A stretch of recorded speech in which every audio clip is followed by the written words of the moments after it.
All right, today is Monday. That means it's Military Monday. I've got another story for y'all. I've got stories that will last a little bit.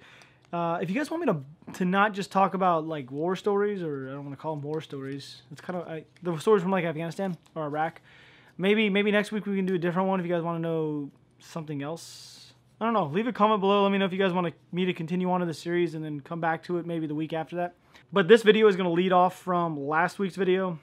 If you haven't seen any of those videos, I'll link it down below. You might want to go watch them before watching this one if you're new to the channel.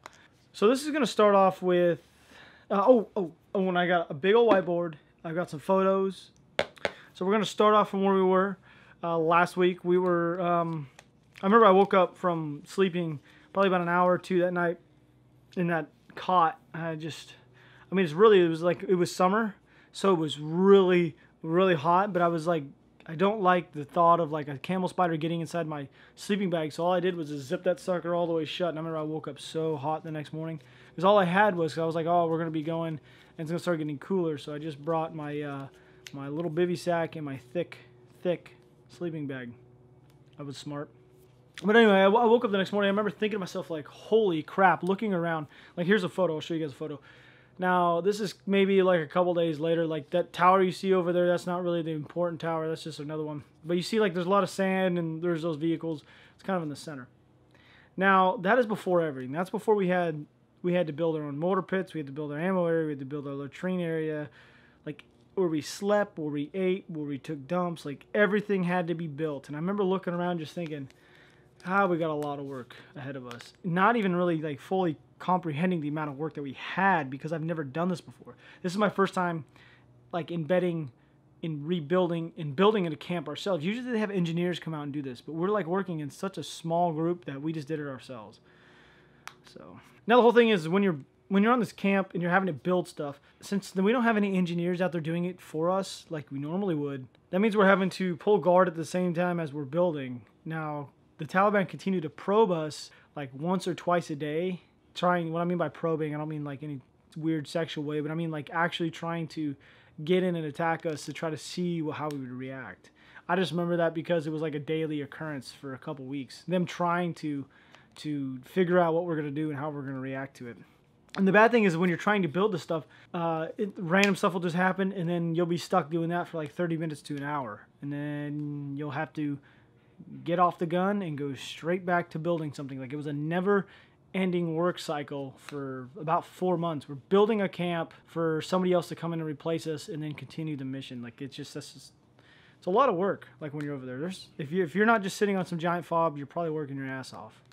Now on this camp we had no power, like no power whatsoever when we first got there. Of course, in all the trucks, like those trucks you saw earlier, those are the ones that were actually powering our communications, charging batteries, everything like that. We were on a very, very limited supply of water. There was no showering because there was no showers. There's no showering.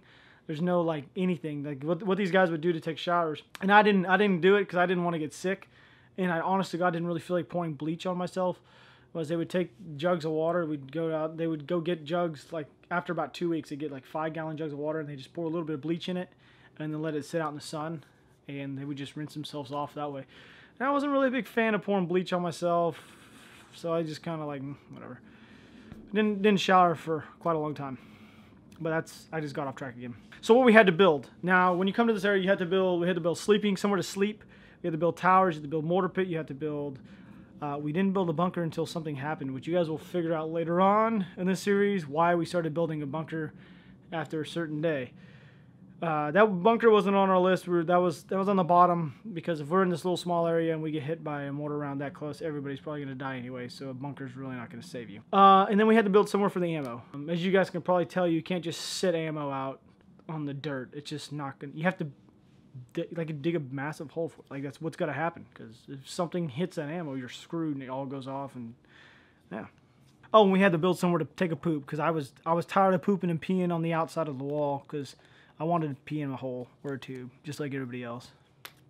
So we were very, very, very limited on water, and it was very hot. For the first month, maybe month and a half, it was very hot. It was still the summertime in Afghanistan, so it was warm. And all the water we had was only used for hygiene, drinking or brushing teeth. Other than that, that was it.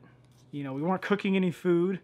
There was no stove. There was no nothing. It was just eat the food and MRE. And I think there were first strikes. We'd eat a couple. We'd limit ourselves to one first strike a day, and the rest would MREs. The first strike was so much better, so much healthier. Now, I just remember waking up the next day, like I was saying, I'm going to go back to that. And we're working. I remember the morning to the mid-afternoon, we got attacked. Which wasn't really, it wasn't like that big of an attack. I'll draw it on this whiteboard so you guys can have somewhat of an idea on where we're standing and where they always initiated contact from. Let's move over to this. All right, so I'm gonna make the outline of the camp with this. So basically, it was a square. That's literally all this thing was. The entrance was over here, right at the beginning. This is the entrance, right there. All right, that's where we're coming at. And all these corners right here. Just as you can tell, anybody would figure this out. This is where you'd stick towers. And this is where we slept, was right here. Not that big of a deal. That's where you slept. And you wanted to hug this wall. The whole reason behind we hung this wall is everything would come from over here. Like we had a wood line right here, a bunch of buildings out over here. So anything that was going to happen, the rounds would come in like this. Okay? So that makes a little bit more sense. Now if we put the sleeping areas and everything else over on this side, the potential to get hit by rounds. For the most part, because there was down on this side, down like back over on this side of there was a big old village, and the Taliban's not going to shoot rounds into the village because then that makes they're going to make bad relations with the villagers. So they just pinpoint right on this one area. So the first attack, they always came from that wood line. Like if you're just looking at it like a square, this top right hand side was where it would come from, and that was where the village was. Like you see why we put everything here to hit the wall.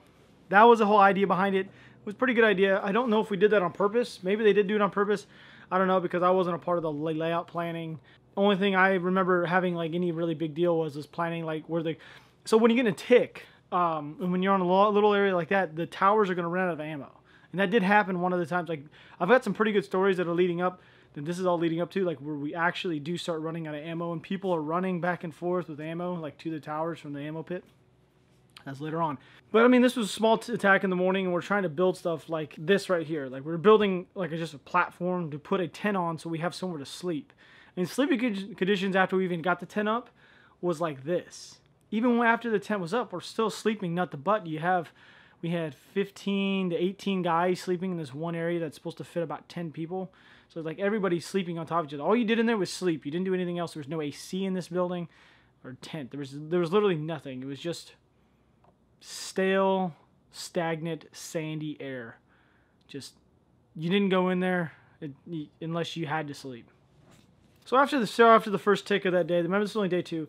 After the first one was there, it was kind of a mediocre one. There wasn't anything crazy. It was just like AKs and maybe a couple like RPKs or PKMs, like some sort of machine gun. Nothing like actually that big of a deal. It was just, I don't think we hurt anybody, and they definitely didn't hurt any of us. It was just basically like a slap boxing fight is all that I count that as, just them being, you know, whatever. But around the evening time, you can almost count, if you're in Afghanistan and you're in a very hostile area, you can guarantee, I bet you a lot of my veterans that have been over in Afghanistan know the time around between 4 and 6 is when you're most likely probably going to get your ass attacked, is around then. I remember we're all just kind of like sitting there. We probably have 2 times the amount of guys in the tower just basically waiting, just kind of hanging out. Some were sitting down, some were smoking, some were just messing around. I remember I was sitting down there with a couple of some of the Afghan guys we were working with, are trying to communicate with them as much as best we could. And all of a sudden, all I hear was two RPGs went off. It was almost, they were trying to do simultaneously, but all you hear is shoo, shoo, and you hear them, and then you just hear the tower yell RPGs, and everybody kind of like freezes for a second, and then tries to figure out where it's coming from. Then they figure out where it's coming from, and then I hear a shoo. And that's when I was like, holy what are they shooting at us? And then that's when we figured out it was a Dishka. They had, like, all the attacks that they had done were starting to get escalated. So now, earlier in the day and earlier yesterday, they were just doing RPKs and PKMs and light machine guns, like just pea shooters, compared to RPGs and Dishkas. And, like, it was a really coordinated attack. Like, you had woodline, houses on this side. It came from all angles, but that Dishka, I'll never forget the Dishka, because when you hear a Dishka round go flying over you, a Dishka is like an anti-air gun. Like, it shoots lead like this big. And the only reason why I know the lead size is because we found Dishka round lead in the camp like days and days and days later, like had been lobbed up into the camp. Like those guys are pretty good at what they do. I'll give them credit. They've been fighting a long time. They know what they're doing. Oh, I remember, because so we had got the tent up. So the tent had all of our stuff in it. I remember it was directly in front of me, and I went book into that tent. I went and grabbed I had one of my sniper rifles in there. I had 2 with me at this camp, or 3 with me at this camp. No, I had 2 with me at this camp. I ran in there, grabbed it, and then I booked so quick. I just took off running. At this point, I'm kind of a shorter guy, all right? And this was the day when we figured out that my little short ass, because I'm only 5'10", like I'm not that tall. And if you tell, like, we figured out later that we had to stick sandbags on top of the wood that was on the HESCO, so we can get little short guys like me up with the gun up over the wall. I can get the gun up over the wall and be looking, but the problem was I'm trying to look through my scope, and if you don't look through your scope correctly, you'll get that little black ring on around it. That's what kept happening. So my dumb ass, I started ripping sandbags off the wall so I can shoot. And I just remember looking through that scope, and all I could see when I got up to the tower was this white truck with a Dishka on the back of it. Like, well, you know, to be honest with you, all I could really see was a white truck, and it looked like a black little like silhouette because it was kind of far away. But then every time that Dishka would shoot, it was like, you knew it was a Dishka. I'll tell you what, because they take that thing through like a wadi, and they would come up and they would shoot, do, and then they'd back it up into the wadi, and you knew when it was a Dishka coming at you, because that thing will make that's a scary gun. That is a very scary gun. Yeah. Oh, you guys like to know that there's a picture of me. You guys, I think I showed this in the last episode, but that's the rifle I went and grabbed. That's an M110. I always had the can on, the suppressor, because, I mean, my hearing was always shot to shit anyway. Like, when you go up to these towers in these areas, like, you have like 5, 10, 15 guys online. Like, half of them don't have helmets on, half don't have body armor on, because it's so quick, and you got to gain fire superiority, so you're just up there trying to just get rounds down. And then once, like, okay, so we do wear body armor stuff up there, but I'm saying, like, when you go up, everybody that's up there usually doesn't have body armor on or anything, so they initiate the contact, then you kind of like do a rotate. I'm not saying that we didn't always wear body armor, but sometimes, you know, you got firefights with flip-flops on. That firefight probably lasted about 20 minutes, 20, 30 minutes, and this is when, like, when I was up at the other camp, we didn't really have to worry about running out of ammo. We never had that issue. But on this one, we brought down the ammo, and after this, it became apparent that we had to be very, very smart on the way that we shot the ammo, because after this firefight, we just went balls to the wall. Everybody was going like damn near black on ammo, just to prove a point that we weren't there to mess around. Like, they're trying to, like, you know, when you get bullied a little bit and somebody's trying to bully you, try to come back a little harder. That's basically what we did every single time. And we weren't just shooting guns, we were shooting like grenade launchers, like everything we had at them every single time. One of the guys we were working with, he went and grabbed, we had a Dishka of our own that wasn't set up yet, and I'll save this video for next week, but that Dishka, it wasn't set up yet. It had, not we, but the team before them had went in and done a raid and killed a whole bunch of dudes, like a whole bunch of Taliban guys, and then took Dishkas, like, just took a whole bunch of weapons from RPGs, Dishkas, like all the good stuff. And we kept the Dishka, and now, after that day they used the Dishka on us, okay, so we set that Dishka up in that tower. It's kind of funny to shoot at Taliban with a gun that you stole from them. That was awesome. So yeah, that was day number 2 at this place. We still have nowhere to poop, nowhere to pee, nowhere to really sleep. It's in the pictures I showed of the living conditions. That was like weeks after. Like, you'll see. I might have some pictures, like I said, but I'll have to go sifting through them. But the raid you just saw right there, we're still at the point where moon dust, a couple towers, and sandbags and ammo. That's all we care about at this point.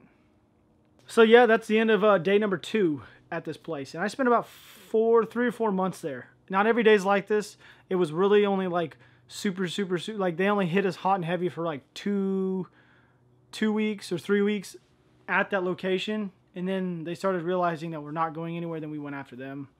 It was kind of like they were on the offensive and we were kind of on the defensive as we built up our area and fortified it.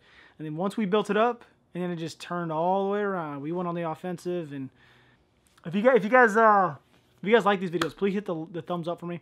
I will be either doing another one of these leading up into next week's video, or I can stop and do something else. Like, if you guys want to know about basic training or some other random school The only school I will not ever indulge or tell you guys about is how to pass selection. That'll never be something I'll ever talk about because I don't want to ruin that, like, that aspect of anything, because like going to that is something that you don't want to ruin that. You want somebody to go in there with an open mind, not really knowing what to expect, so I don't want to mess that up. So that will never be spoke of. That is something that I'll never ever tell somebody what they need to do to pass. You just need to do it because that's what men do, is go in there and pass something on their own.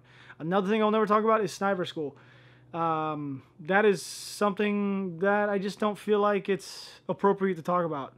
I'll talk about shooting somebody, or I'll talk about something else like that, because that was a job, but I won't indulge or give away like that kind of information, because it's just not a lot of people have to go and do it, and I think it's very cherished, the stuff that's learned and taught there.